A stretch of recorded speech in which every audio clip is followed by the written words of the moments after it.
Hey, anyone hear me? Oh. This is U.S. Station 31. You read me? Found something in the ice.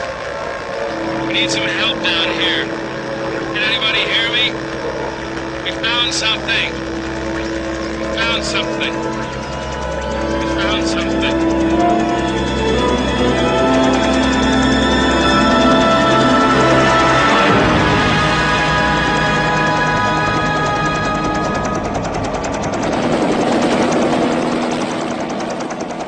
12 men have just discovered something.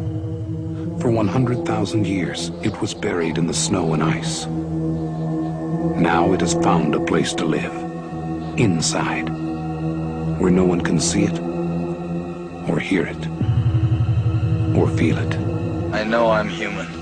Some of you are still human. This thing doesn't want to show itself. It wants to hide inside an imitation. It'll fight if it has to, but it's vulnerable out in the open. If it takes us over, then it has no more enemies. Nobody left to kill it. And then it's won. You guys gonna listen to Gary? He can beat one of those things!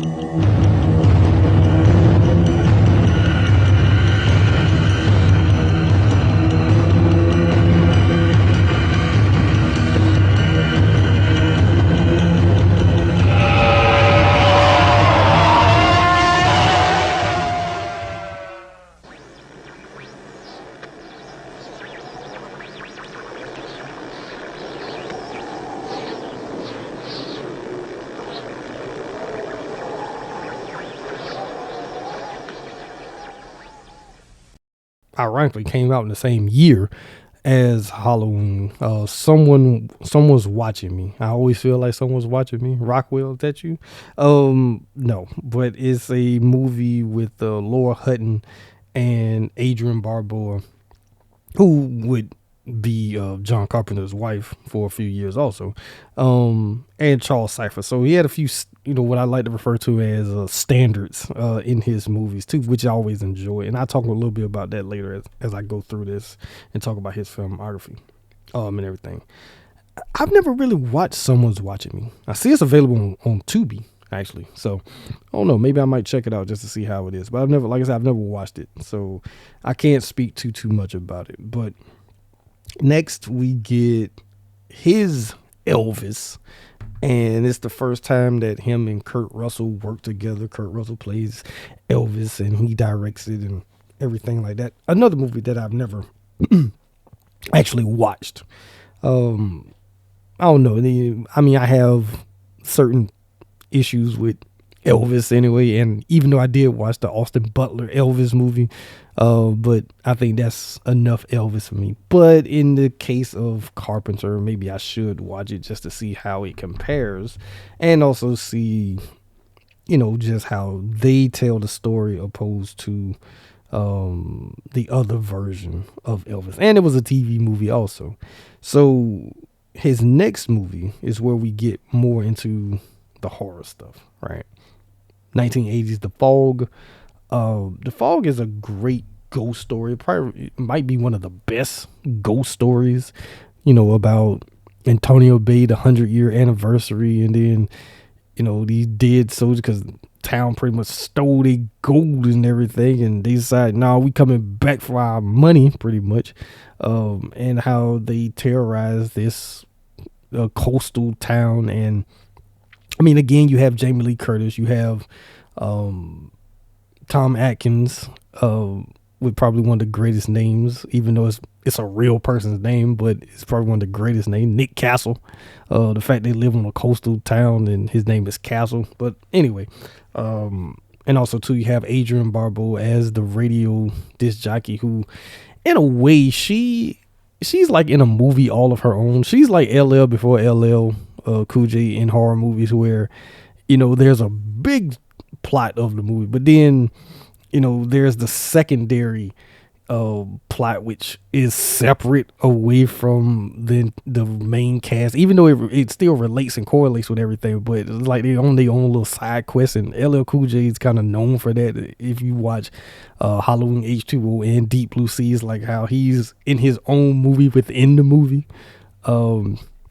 and everything, which I always find that kind of funny and fascinating. But that's how Adrienne Barbeau is in this movie, and I think that's where a lot of people really became fans of her because of this movie, and also the way Carpenter kind of features her in a few of his films. Like, he gives her great scenes and command, and and everything. And it's almost like, well, she was the director's wife, so of course he's gonna make her look better, and everything like that. But even at the same time, because I've seen her and stuff outside of working with Carpenter. No, Adrienne Barbeau, she was one of those late 70s, 80s, actors that you just, anytime she was in a movie or a TV show, you definitely just find yourself watching her and everything. So, yeah.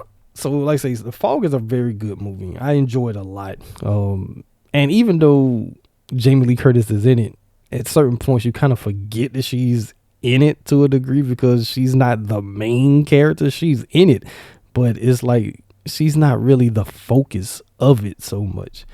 And everything. So his next movie, we get some action, basically. But also this one features some horror stuff as well. Talking about Escape from New York. Kurt Russell once again playing in a Carpenter movie. This is like continuing on what will become a long, working relationship, friendship between Carpenter and Russell. And this is the first time we really get to see Kurt Russell as a action star, as Snake Plissken, and the whole thing about having to go into New York, which is now a prison colony. I mean, back then it probably was kind of far-fetched, but looking at how things are now, I wouldn't be surprised if they didn't say, hey, we're going to make, if not New York or someplace, like a penal colony or a alligator Alcatraz. Or something like that, right?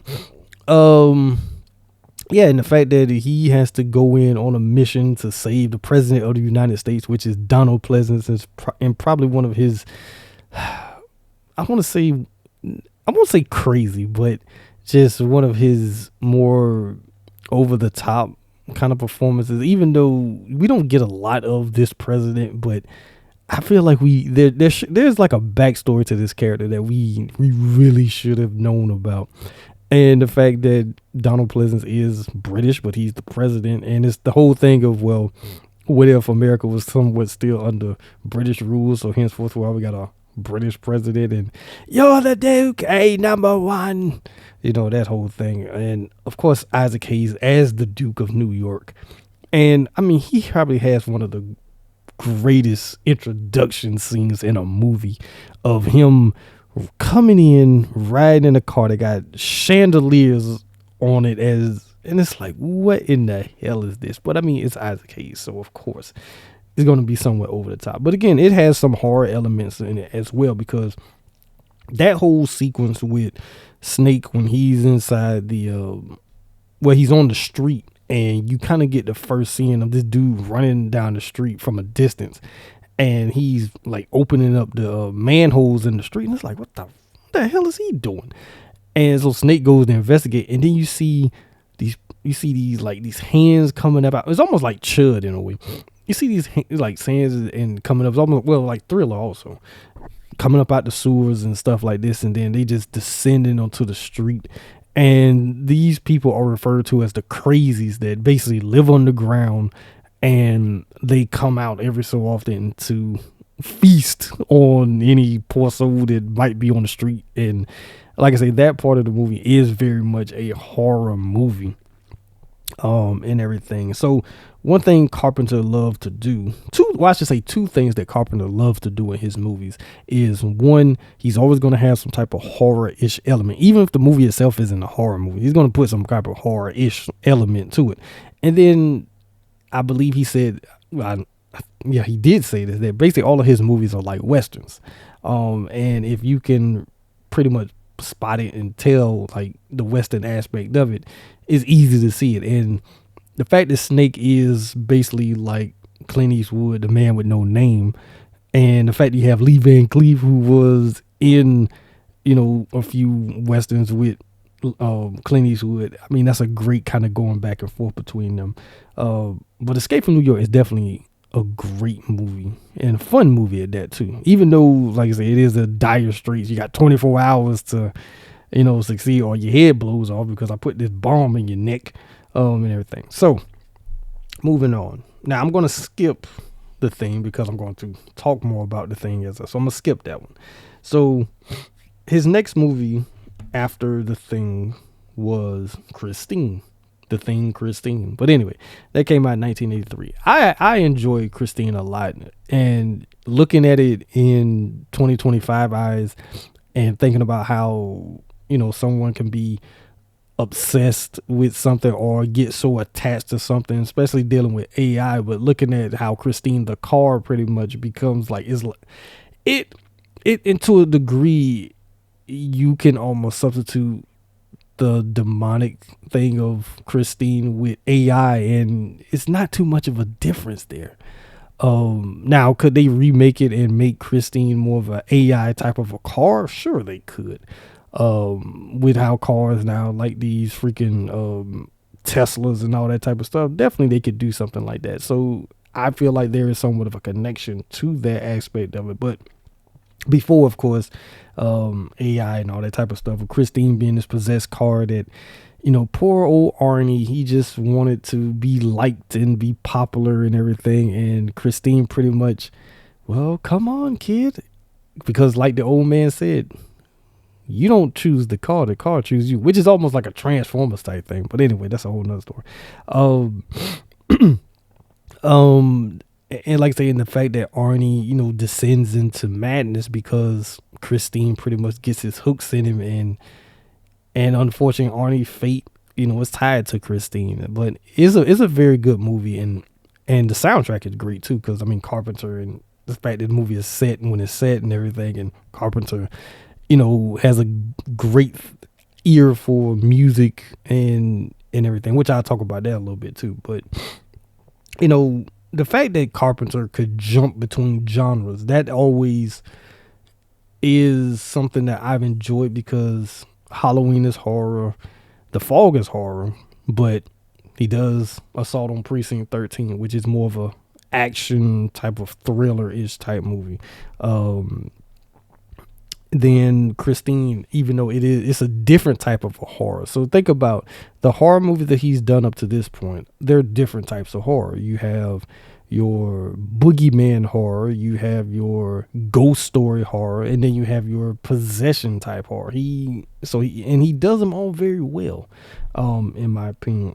And when you look at his influence on like the horror genre, the sci-fi genre, and also his soundtrack, his scores in movies are always, even though they're kind of simple, quote unquote, they always get the title of being simple, but they always add atmosphere, and it tells as much of the story as what you're seeing on screen is telling the story, which I always enjoy that a lot. And of course, his trademarks is always going to be atmosphere. Like, he can build the tension, he can set a scene and you feel like you're in the scene with the character that's going through something crazy. Like when Laurie is going through the house and she's finding not Lindsay but Linda and her boyfriend Paul dead bodies, and how Michael is just kind of lurking until he decides to show himself, and everything. He builds that tension in movies like that. And you don't really need to see a lot of gore in his movies. That's one thing about Carpenter. He didn't go all out when it came to the gory stuff, for the most part. And then it's always regular people to a degree that are like the heroes and heroines of his movies. They're not like these super, actiony stars or like these people that you just, that person is the hero or the heroine of the movie. No, these is like regular people that get kind of thrust into extreme situations, and they have to, basically figure their way out to survive, basically, and everything. And I always think that's one thing I like about Carpenter. Kind of one of the things that I always like about Stephen King to a degree, where a lot of his characters are just everyday people that get put in extreme situations. and everything. But when you look at Carpenter's, influence over the years, and looking at some of the filmmakers of today, like who kind of fits into the John Carpenter's, I want to say learner tree, to a degree. When you look at directors like Ari Aster, you see elements of Carpenter. Mike Flanagan is one that you definitely see footprints of Carpenter's work in his stuff. Jordan Peele, even to a degree, you see some of Carpenter, because like with Jordan Peele's films, if you look at Get Out, Us, and Nope, you could see Carpenter directing movies like that, because you build more off of the tension than anything in those movies, more so than the gore and things like that. So that type of horror is always more interesting and fascinating to me, at least, especially when it's done by the right people. And ironically, I am fans of all three directors that I just made, so that's probably why, and everything. So that's some Carpenter talk. Of course, he does other horror films and movies years later, and everything. But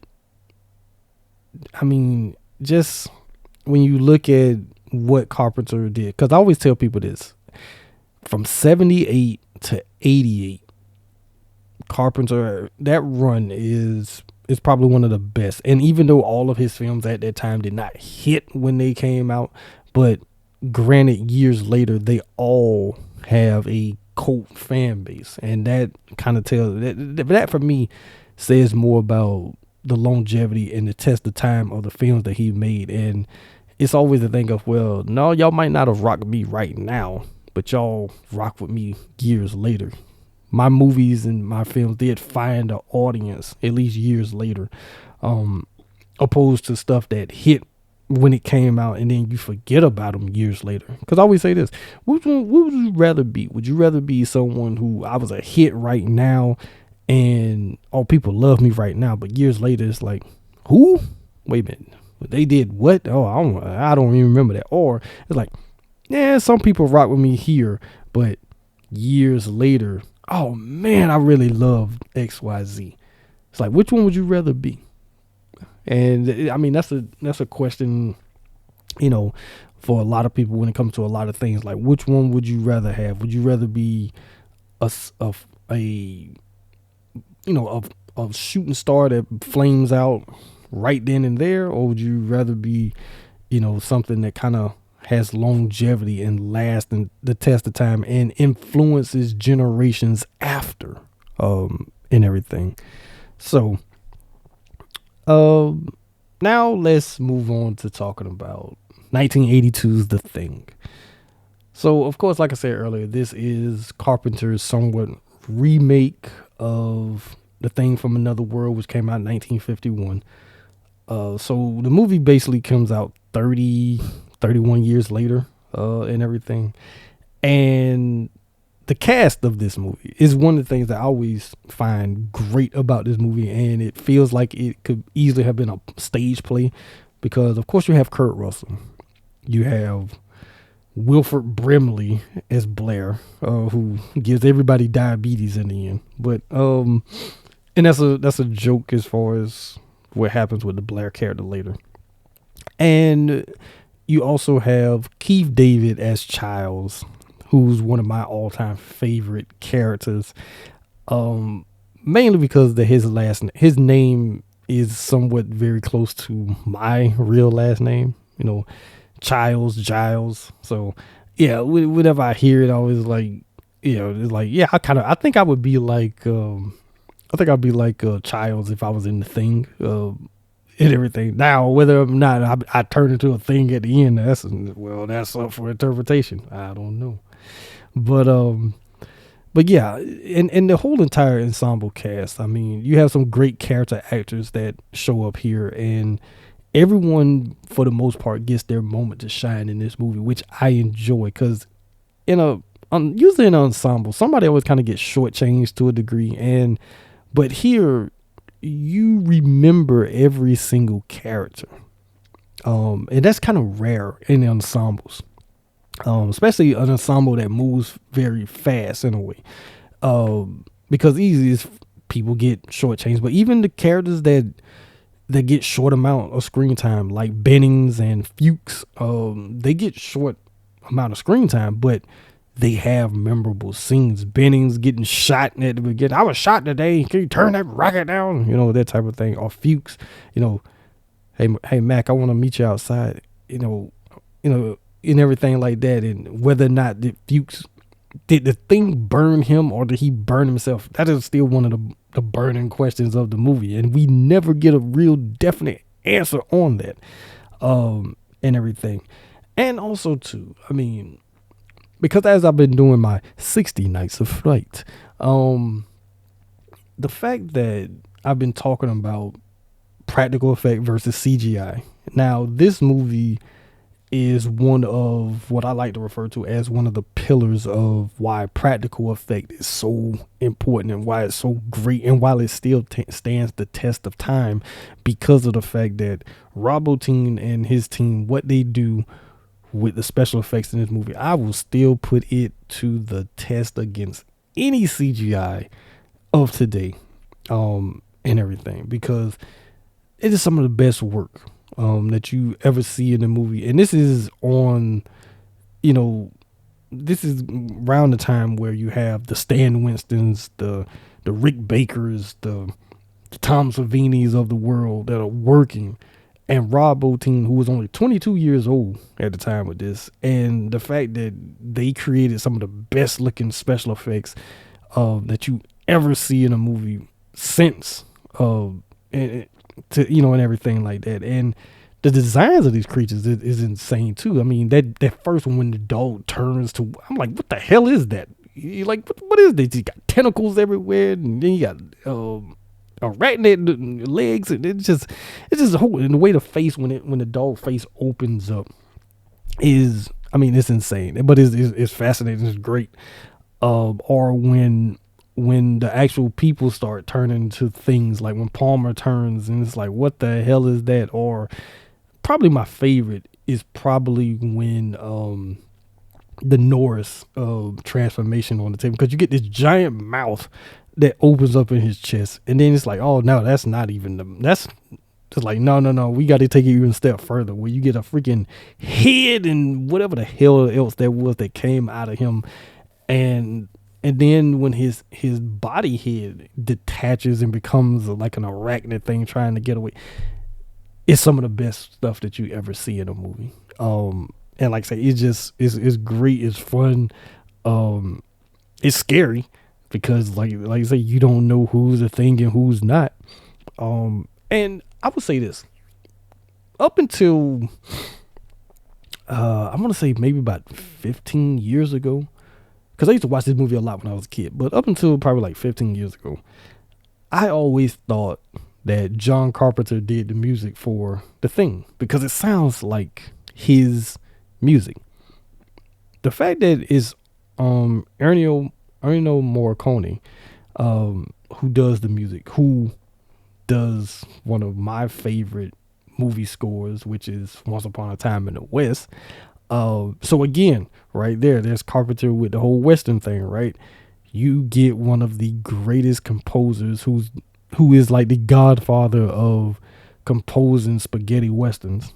You get Mr. Morricone, who worked with Sergio Leone, and everything. And here you get him to do the score for your movie. But not only does he do the score for your movie, but he does it similar in the fashion of a score that you would do. And I believe he did get nominated for an Oscar for this. It might be the only thing that got nominated for an Oscar, because the movie was panned and people hated it, and and everything, which ironically it affected Carpenter's later career, because he was tapped to do Firestarter after this, but because this movie failed at the box office, they said, no, we're not gonna have you do Firestarter, but you can do Christine and everything. And I always say it would have been interesting to see Carpenter's version of Firestarter. I would have loved to have seen that movie, and I feel like there is a universe out there that did get that version of it, and I'm jealous of whatever universe that is. But it like I said, I always thought it was Carpenter that did it. And then when it said Morricone, I was like, wait a minute. And because when you listen to it, it sounds very much Carpenter-esque with the little dum dum dum dum. And it sounds like when you listen to other Carpenter theme music, themes and scores and everything, it sounds very much like him. And everything. I feel like the music of this movie is also a character in itself, and also kind of sets the tone and makes you feel, the dread of the impending doom that is coming. And I mean, this movie is filled with themes throughout. Some directly, like the whole paranoia, the distrust, and everything, survival under pressure, if you will, type of aspect. But then the whole allegory for, this is an allegory for like AIDS and because we don't know who's infected and who's not, and the only way to know is if taking a blood test, right? And it was very much ahead of its time in that regard, because it was a movie that came out right around the time when AIDS was becoming known and was becoming a pandemic, if you will. So it's right around that time, so you can almost kind of look at it as an allegory for AIDS to a degree, like who's infected, who's not infected. The only way to tell if someone is or isn't is by taking a blood test, right? But I mean, you kind of feel the fact that these guys who have been on this, this scientific research team, they've been there for months, right? So they know each other, they're friends and everything. But then when things start to get, out of whack and everything, because I always kind of point to one particular scene of where the fact that Palmer and Childs are roommates. We see them in the room because they're watching like old videotapes and smoking weed and stuff like that. And they seem cool with each other. But when they start about splitting up, who's going with what group, and Palmer's like, I ain't going with Winters, I go with Childs. And Childs like, who the hell said I want you coming with me?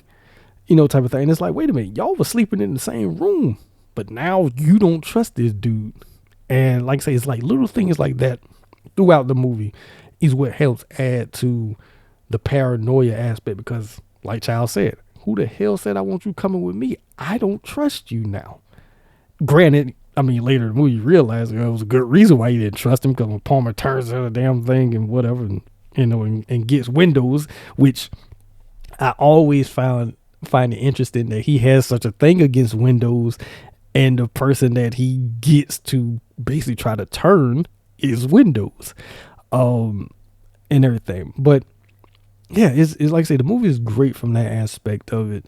And to this day, I think you still get movies that try to emulate, the whole thing of what The Thing did, as far as a bunch of people trapped together and they trying to survive. I mean, when you look at The Hateful Eight, it's very much like The Thing, and the fact that Kurt Russell is in it adds a little bit more to it. And the fact that James Park's character, who plays the wagon driver, he dressed similar to Kurt Russell's character of McCready, and everything. And yeah, it's very much similar to it. And then, like with The Hateful Eight, the last two characters are people that you wouldn't think would be on the same side, but they come together to defeat the enemy in a way, of Samuel Jackson's character and Walton Goggins' character, and the fact that they pretty much just sit there for a while and see what happened, because they both basically die there, just like the end of this movie. Pretty much they sit there and die. Now the question has always been whether or not Childs is the Thing or not, but I always throw this monkey wrench in there. How do we know that McCready wasn't the Thing? Because how the hell did he survive that explosion? Because when that camp blows up, I mean, where the hell exactly did he go? And because there's a portion of time that goes by where we don't see Mac, and then the next time we see him, got this blanket over him. It's like, well, are we sure he's not the Thing at this point? We don't know, and everything. But like I say, The Hateful Eight is heavily influenced by The Thing. The Mist, to a degree, is influenced by The Thing. People trapped inside this convenience store, trying to survive, and this, that, and the creatures are lurking and everything like that.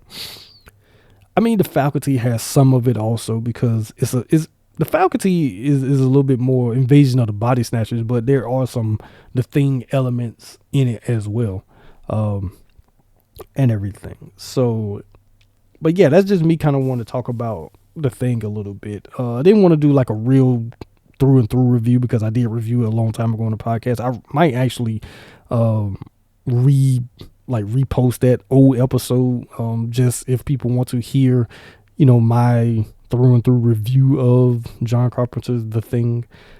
So continuing on talking about the practical effects thing. Like I said, that's kind of one of the running themes I'm going to do throughout the 60 Nights of Fright here on J Movie Talk.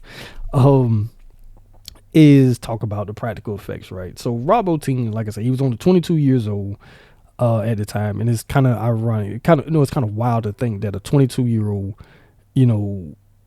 could create something like this. You wouldn't expect someone that young to be able to come up with the stuff that he came up with, but he did, right? And like I say, it's still some of the best stuff. And I would, like I said earlier, I would still take what he did here over 95% of the CGI effects that we get today.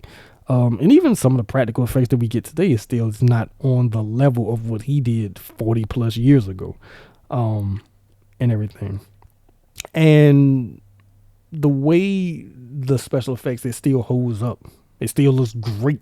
It doesn't look cheesy. It doesn't look hokey, or anything like that, which is, like I say, it's just great. And if you really look at certain things, like if you like go through it with a fine tooth comb, yeah, you can pick out certain little things, but for the most part, which is the important part, is that this is like top tier practical effects. And someone, like I said, I grew up as a kid in the 90s watching movies from the 70s and 80s, 90s and everything like that, and seeing really good practical effects. So even as an adult, that stuff always is a joy to me to see, especially someone like me who I couldn't do a quarter of what these people do or whatever. So like I say, things like that always fascinate me when I'm watching movies, because I watch movies to enjoy the movie, but it's like the little things in movies, I enjoy that stuff as well. And the practical effects stuff, always an enjoyment to me, and everything. So I would, like I say, I will always choose practical effect over CGI, heavy CGI that is, because even in this you have some stop motion stuff, like with the whole Blair monster thing at the end when it's like diabetes, and all that. But outside of that, I mean, the effects look great, because even the close-up of the Blair monster, it looks dope, and everything. Granted, I've seen it not in the shadow thing, and it looks kind of hokey or whatever, but in the shadows and how it's presented in the movie, it looks great, and everything. And I would have liked to have seen like what they wanted to fully do, because like with the TK Carter character, Knowles, when he goes down that dark ass hallway, well, it is hallway or whatever, when he goes down that, which I refer to it as their version of an alley, that's a reference to an older episode where I talk about, nothing good is happening when somebody goes down the alley. That's basically his version of going down the alley, trying to see what happened to Gary when he gets the full on diabetes of from Blair, unfortunately, and everything. But yeah, when he disappears, but then there was supposed to be a thing where he was still being assimilated into the Blair monster, but he was still somewhat alive, and you gotta get to see him like fused with the things. But they show it in like one of the special feature things, like as a sketch of what it would have looked like. But unfortunately, of course, they didn't have the money to do it or anything. But it would have been interesting to see what that looked, because you do get like a callback, because the dog comes back, and I feel like you do get to see somewhat of Gary in there, but I'm not fully sure. Or maybe I was just thinking that was him that you kind of see a little bit. But yeah, that Blair Monster thing is kind of crazy and everything. Wilford Brimley is great in his screen because he goes missing for quite a bit of the movie. But the screen time that he gets, boy, I mean, especially when he has his crash out moment. It wanted to be us, and I kill you, and all that type of stuff, right? But I mean, Wilford, and it's like the only time that you see Wilford Brimley without his trademark mustache. I can't think of another movie where he doesn't really have his mustache outside of maybe the one where it's him where they play. Basically, it's like him and his wife. They're like these older people that are murderers and kind of similar to the older couple in X in a way. I don't think he has his mustache in that. I can't remember the name of the freaking movie, but I can see it because it's based off the famous farmer picture with them with the pitchfork and all that stuff. I can't remember if he don't have his mustache in that or not. But this is the only movie that I remember fully where Wilford Brimley does not have his trademark mustache, and he looks kind of weird. And that right there should let you know that, yeah, I don't think he's too trustworthy. Granted, in some other movies with his mustache, he's not too trustworthy. The Firm being one of them, where he plays a freaking assassin, which is hilarious. Well, not hilarious, but just wow. You think, oh, it's older, Wilford Brimley, but then he pulled that hammer out on you and start shooting at you, and Tom Cruise running for his life, and like, yeah, Wilford Brimley ain't nothing to mess with in that movie, and everything. But yeah, so let's transition to talking about how Carpenter pretty much helped, with the whole thing of the everyman, under pressure type of closed situation, right? Because this is a very much contained, closed situation in this movie. You're isolated. You're in Antarctica. You can't go nowhere. And if you're trying your best to try to survive until you get to the point of, well, maybe we shouldn't survive, but that damn thing ain't gonna survive either. So we're gonna get it before it get us. And if we survive, we survive. If we die, we die. But as long as it's dead, that's all that truly matters. And the fact that the fate of the world is in these 12 guys' hands. And I think if we did get something like where the rescue team did show up to find the remnants of this and everything, they'd be like, what the hell happened here? Not realizing that these dudes, for the most part, saved the world from being assimilated by this alien entity, and everything.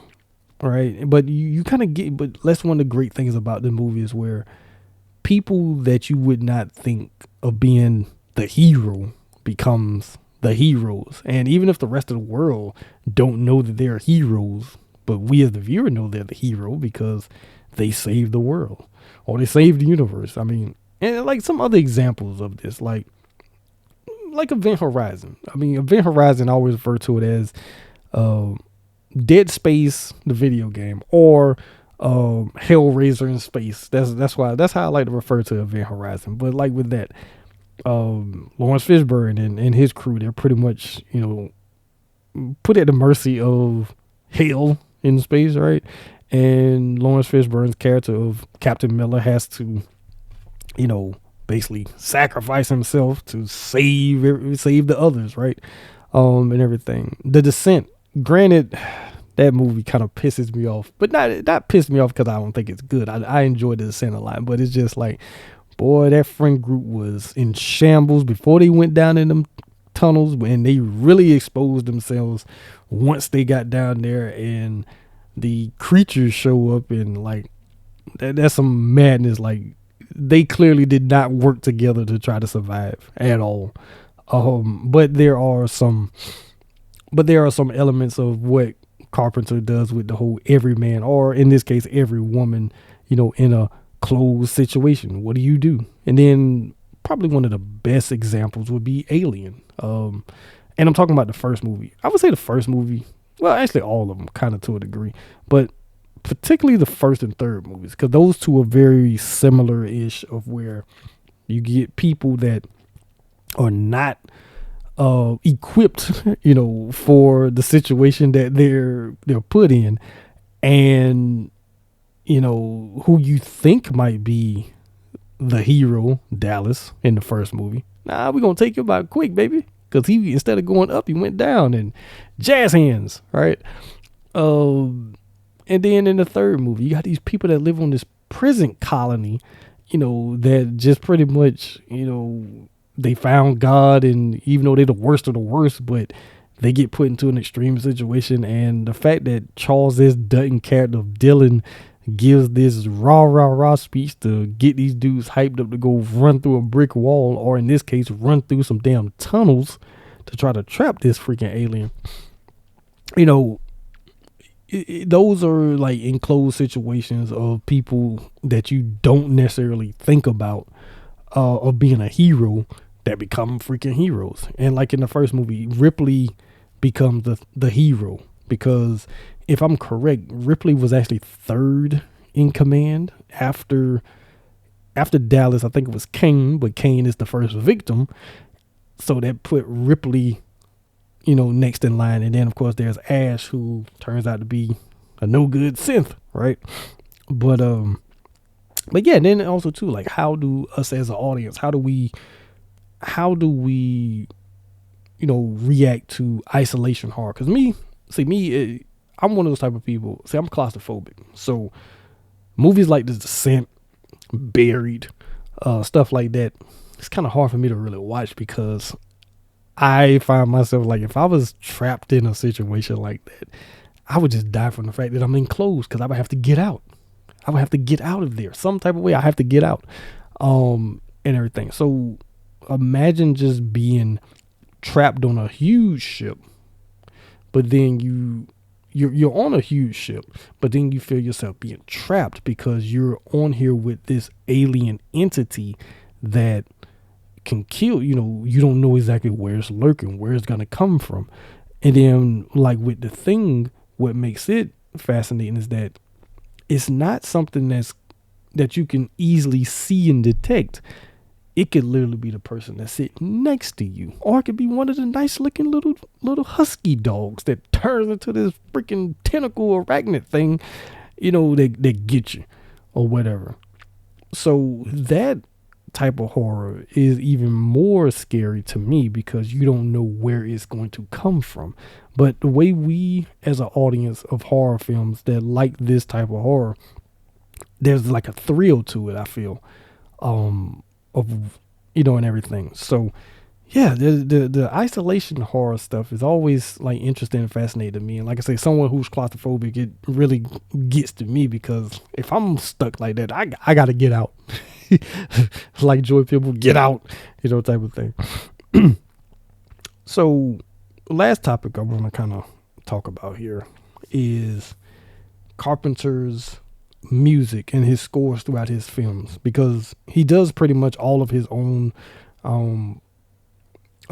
scores and music and everything, with the exception of a few things, like I say, the Morricone stuff and The Thing he didn't do or whatever. But for the most part, Carpenter does all of his own music, which I enjoy. And if you know who the Coupe de Villes are, that group, they make some really good music, if you know who they are, and everything. But that's one thing I like about Carpenter's movies, that all of his films, they have this unsettling type of score. Even some of the stuff in Big Trouble in Little China, even though it's more of a fantasy epic, type of a movie, but there's a few scores from that soundtrack that is a little sinister-ish to it, and everything. And then of course one of my favorites is from They Live, which it sounds very much like the harmonica theme from Once Upon a Time in the West. And even Roddy Piper's introduction scene is very similar to Charles Bronson's introduction scene in Once Upon a Time in the West, with the train passing by, and then there he is on the other end when the train moves by, and or whatever. But the way that theme plays throughout the movie is like a character in itself, just like the harmonica theme. Well, all of the characters in Once Upon a Time in the West, they have their own theme music, and everything. But it helps build the paranoia, it helps build the dread, especially the ones in The Thing. Like I said, just that little dum dum that whole thing. It builds because it's like a heartbeat to a degree, and everything. But you don't really get a lot of filmmakers who do their own scores anymore. I think probably the last one I can really think of would be Robert Rodriguez, and everything, who as not only writer, director, producer, but also he does some of his own music as well. Of course, he used Tito and Tarantula to do some of the stuff too, but he also does quite a bit of it himself as well. And I think, like I said, off the top of my head, I feel like he's the only one I can think of. But past him, I can't think of anybody. But I'm sure anybody who's listening to this episode, you probably like, oh, you forgot such and such. And it's like, well, let me know.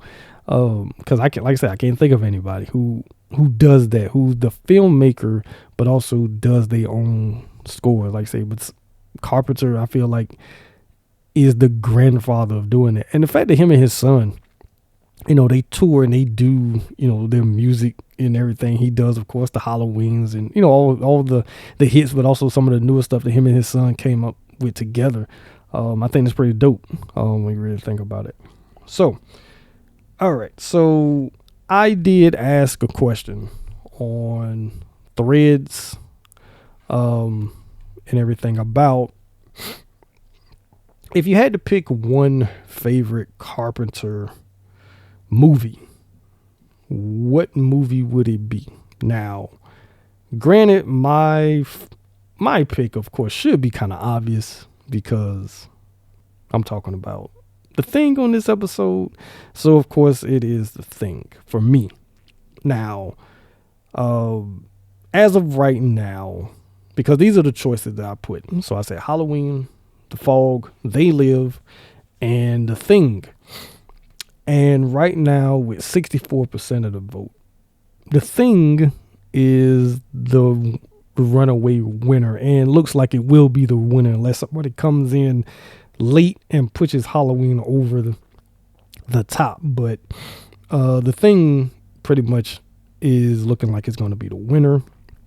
Now, there were a few people who commented some others, and we did get some love from for Big Trouble in Little China as far as being the Carpenter favorite. They Live got a mention as well, and also Escape from New York also. But for the most part, besides The Thing, I feel like Big Trouble in Little China might even have a little bit more love than Halloween, which is kind of interesting to me because Halloween is always looked at as the movie that you think of when you think of John Carpenter. But I don't know, maybe there's other people who think like me and think that The Thing is Carpenter's best, even though I feel that it is Carpenter's best. But I know a lot of people feel like Halloween is his best. So, but I would say that They Live is probably his most important movie. And if you know, you know why I say that, because it's a documentary. It's not a movie. But yeah, that's the question that I asked, and everything. So I would ask another question about The Thing itself. What is your favorite moment from The Thing? I actually have two. I would say, and ironically, both of these scenes involve Wilford Brimley. His crash out, in the computer room and everything, when he's tearing up everything. It wanted to be us, all that. I kill you, and all that. Right? That's a favorite. And then my other favorite scene is actually when they go out to try to give Blair the test. Well, no, not before they give Blair the test. When they trying to find Fuchs, and he's out there and he's sitting there. He's like, "Have you seen Fuchs?" Say, "I hear funny things out here. I hear funny things," and everything. And everything. It's like, it ain't Fuchs. And the way he just kind of sitting there, he's looking pitiful. But if you look right there next to him, there's this noose. And I've always had this theory that, did Blair hang himself? He died, and then the Thing took completely over him. And that's why he says the line of, I'm all better now. And if there was something wrong with me, I'm all better now. And I just want to come back inside. The way he says that, if there was something wrong with me, I'm all better now. Hell, you only been out there for a couple of hours and everything. But I feel like when the Blair that we see when they take him out there, that is still Blair, because the way he's kind of like, I don't know who to trust anymore and everything. It's like, yeah, he pretty much then lost it a little bit. And the way he keeps looking like, and then he's like, watch Clark, like watch him and everything, because he felt that Clark might have been exposed to being turned into a thing, even though Clark wasn't. Now that could have been, because again, we don't know exactly when Blair gets turned into the thing and when he's still human, but maybe he started to realize that he was becoming the thing, so he hung himself, but not realizing that by him hanging himself, it just allowed the thing to take completely over at that point. So I don't know, it's like a whole theory of mine, but those two scenes are like my favorites as far as the acting standpoint. Of course, the whole blood test scene is always my favorite because just the insanity of that whole thing. But just from acting standpoint, those two scenes always stick out to me. And ironically, like I say, they both feature Wilford Brimley. So let me know what your favorite moment from the thing is, and I will definitely read those comments on the next episode. I will post that on Threads, on my The J Giles personal page, as well as I will post it over on Instagram also, and I might even put it over on the YouTube channel, because if you listen on YouTube, definitely you can comment all this stuff down below, all your comments about your thoughts about the thing and everything I've discussed in this episode. You just comment it down below if you're listening on YouTube. So that's pretty much this episode. I want to thank you guys for listening. Me talk about some John Carpenter, talk about the thing a little bit. And like I say, the reason why I wanted to kind of put this a part of the whole 2 months of 60 nights of fright on J Movie Talk, as I talk about John Carpenter and the thing. Yes, I'm gonna continue to do the Vincent Price thing until y'all tell me that y'all don't like it. I'm going to continue to do the Vincent Price. All right, my version of Vincent Price, which ain't too good. I know it's not good. And everything, but the reason why I wanted to talk about it is because, one, Carpenter is one of my favorite filmmakers of all time. He's one of my favorite horror filmmakers of all time also. But more importantly, he's one of my favorite writer, director, filmmakers of all time. So that's another reason why I wanted to talk about it. And then, like I say, it's the thing. I mean, who doesn't want to talk about the thing, right?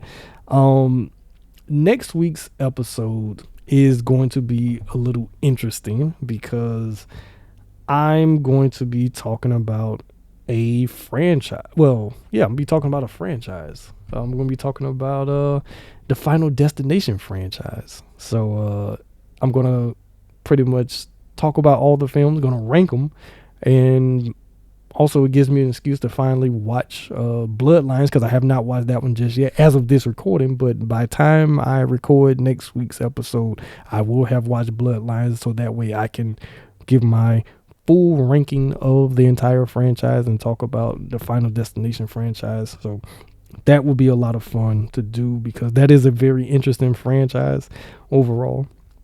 So yeah, thank you guys for listening once again. You can follow me all over social medias, primarily over on Threads at The Real J Giles, but you can also follow me at JMT Podcast over on Instagram. Follow the YouTube channel, J Movie Talk on YouTube. Got some stuff that I'm cooking up over there as well. Be on the lookout for that. Also, I'm over on TikTok also. So at J Movie Talk on TikTok, that is. So thank you guys for listening. I will be back for episode 354 as I talk about the Final Destination franchise. So until next time, y'all stay safe and peace.